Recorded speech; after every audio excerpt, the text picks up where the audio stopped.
Dumating na po sa bansa ang 9 na Pinoy seafarers ng MV Eternity Sea na hinostage ng mga rebeldeng Houthi.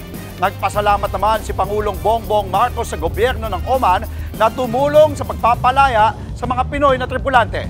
Nasa frontline po ng balitang yan si Faith Del Mundo.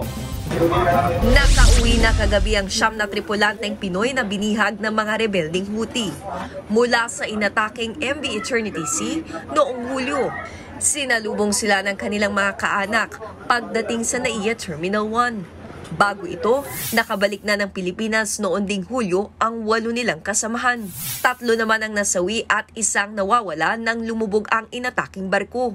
Binaybay ng cargo ship ang Red Sea pa Somalia para magdala ng pagkain sa World Food Program na pasabugin ito ng rebelding grupo. Makakatanggap ang 9 na marino ng pinansyal na tulong mula sa gobyerno.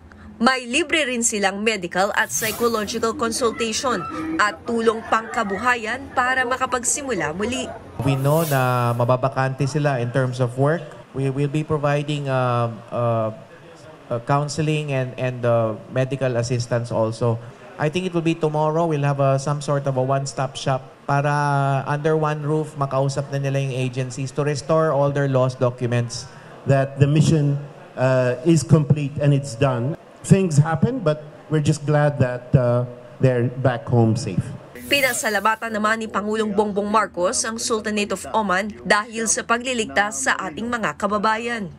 Kahit medyo natagalan, ay sa wakas ay makauwi na ang ating mga kababayan. Welcome home sa inyong lahat. Tama-tama, Merry Christmas. Nagbabalita mula sa Frontline, Faith Del Mundo, News 5. Mga kapatid, Andre Felix po, manatiling may alam pagdating sa mga mahalagang balita sa loob at labas ng bansa. Mag-follow at mag-subscribe na po sa social media pages ng News 5.